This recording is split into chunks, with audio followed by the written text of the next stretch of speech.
Hello, I'm Negative Infinity, and today I wanted to do a follow-up video on my previous GP-5 video, because I had thought of a couple of more things while I was recording the 4A1 video, and I figured I wanted to share them.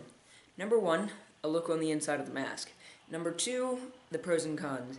And I think I'm going to do a quick summary on what happened last video in case you didn't watch.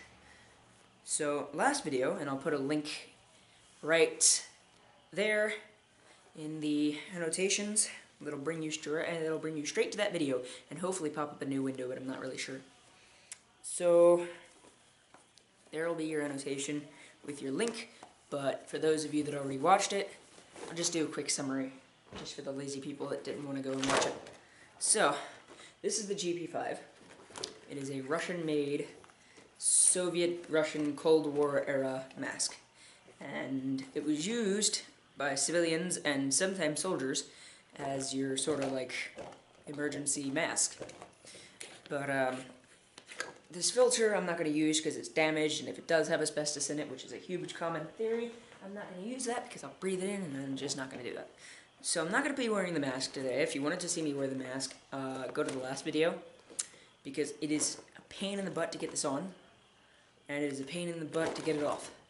So I think the first thing we're going to go ahead and we're going to do is we're going to take a look on the inside. So I got to flip this hood over the top. This is also what you would do if you're flipping it over to clean it. And then you can see clean on the inside. So these are your intakes, apparently. I've heard that they are. I'm not exactly 100% sure. But those, if you look on the outside, you can see from the lenses there's two open holes there. And those are to defog your lenses. So, apparently that's the thing. But other than that, you have your exhale valve down there, right there. And you have your lenses. So it's nothing very extraordinary except for the defog system, which is pretty awesome. But yeah. So it's nothing as much as the 4A1 is very complicated on the inside. So the pros and cons for this mask. The first pro, I'd say, is it's easy to put on because it doesn't require us as much adjusting as the 4A1 does if you have the straps undone, which I leave mine only the bottom two straps, so all I have to do is go ahead and just and then adjust the back straps. But other than that, yeah.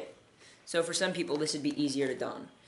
But also it stood the test of time. This one's from 1980, but it looks in perfect condition, and this rubber is just absolutely amazing. It's still stretchy, which is normal. I mean, it's only from 1980, but it tends to hold up. A pro and a con, but I'll list it both on pros and cons. These lenses are glass, so they're easy to break, but they're very hard to scratch. Another pro, simple valve design. So you can easily see into the valves, see if anything's messed up, but and you can also take this off, but sometimes it'll break, so that's a con. But I'll list that again on the cons. Yeah, again, the simple valve work on there as well. So, now on to the cons. It's a simple mask. It's very simple, which can be either a pro or a con, but I'm going to go list it as a con because I'm a collector. I see things from a complicated point of view. I like to collect masks that are quite a bit complicated. So as you've seen, the inside is not very complicated. The valve assembly is not very complicated, and these are easy to break if you try to pull them off to, let's say, replace your valve. The lenses are glass, which is... they're breakable, so you have to be careful. And again, as you've probably heard 1,000 times from other gas mask guys, do not use these for airsoft. I see a billion people using these for airsoft, and it is not good, because if these lenses break, you can end up BB in the eye. Or paintball. I've seen people use these for paintball, for God's sake. But, yeah, so, and also, it hurts to get on, it hurts to get off. And it smells, but that's just a subjective thing, and that the smell will eventually go away. Now onward to the filter, which is part of the mask, technically. These have a tiny bit of asbestos in them. They're not too much to hurt you if you're just using them regularly, but if they are damaged, they can leak, and you don't want to wear them. So they're a lot less durable than, say, the 4A1's NATO filter, or something like that.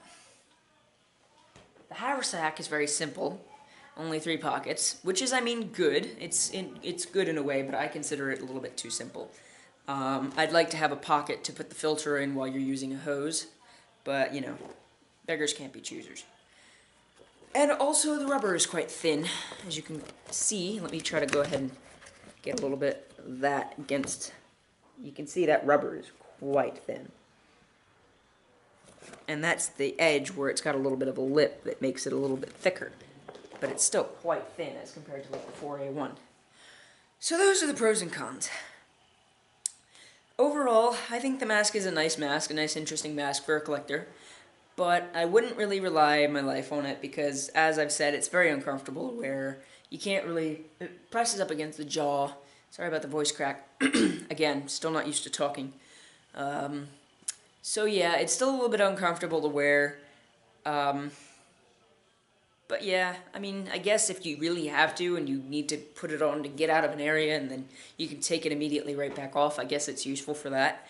But I wouldn't really use it in, like, let's say a nuclear fallout situation where you might need a mask to go outside and, you know, do something. And there's all kind of fallout on the ground and just disturbing it kicks it up. You don't want to breathe that stuff in, so you would wear a mask. But you sure as for hell wouldn't want to wear a mask like that. Honestly, if you're going to have to do work like that, I recommend a 3M mask or an Avon mask, or even a Scott mask. So those are my top 3 holy grail, yeah, use those in a survival situation sort of masks. But the GP-5 is an interesting collectible, and I assume one of these days these will become quite a bit rare because of how people are neglecting and abusing these, which is quite sad, but I mean, it's good for me because I'm gonna be collecting quite a few of these. By the end of these things' life cycle, I'm going to have at least, like, 4 of them. Which is not too many, but, I mean, when these things are worth something, I mean, I might be able to make a sufficient amount of money. About $30 a mask, which is $10 more than what they're worth right now. So that's a 150, or, yeah, 150% profit. So, yeah. That's the GP-5. Also, oh, I didn't show how to fold it in the last video, so let me go ahead and I'll take my camera down and we'll go ahead and see how to fold it. I'll show you how to fold it. Go over there.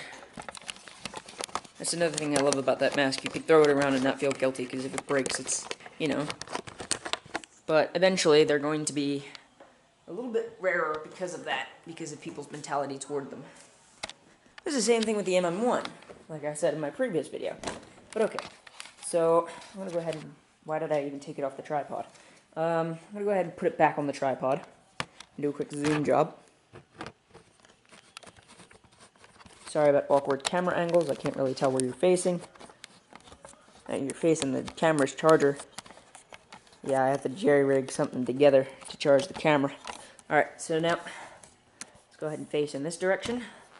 So, first... Oh, let me go ahead and zoom in a bit. So, first, you want to take this flap right here, and you want to fold that over the eyepiece. So you're going to get something that looks like this. And then, actually, let me go ahead and flip this toward me so I can see if you're getting the right shot. And then, after you've got that, you want to go ahead and flip it over, and you're going to fold this over this eyepiece. And then, after you're done that, you're going to pull this up, and you're going to push this little pointy bit up underneath there. So watch as I do it. Okay. It's kind of hard for me to get a good camera angle on it, but I'll show you what I did afterward. Alright. And then you just want to go ahead and straighten things out. Get all the creases out. So what you're going to have to do is you're going to tuck the point underneath of that point where you got your eye lens. So now you've got the packed up GP-5, and you can go ahead and put this in your haversack. And then there you go. So, until next time, 4387 out. Peace.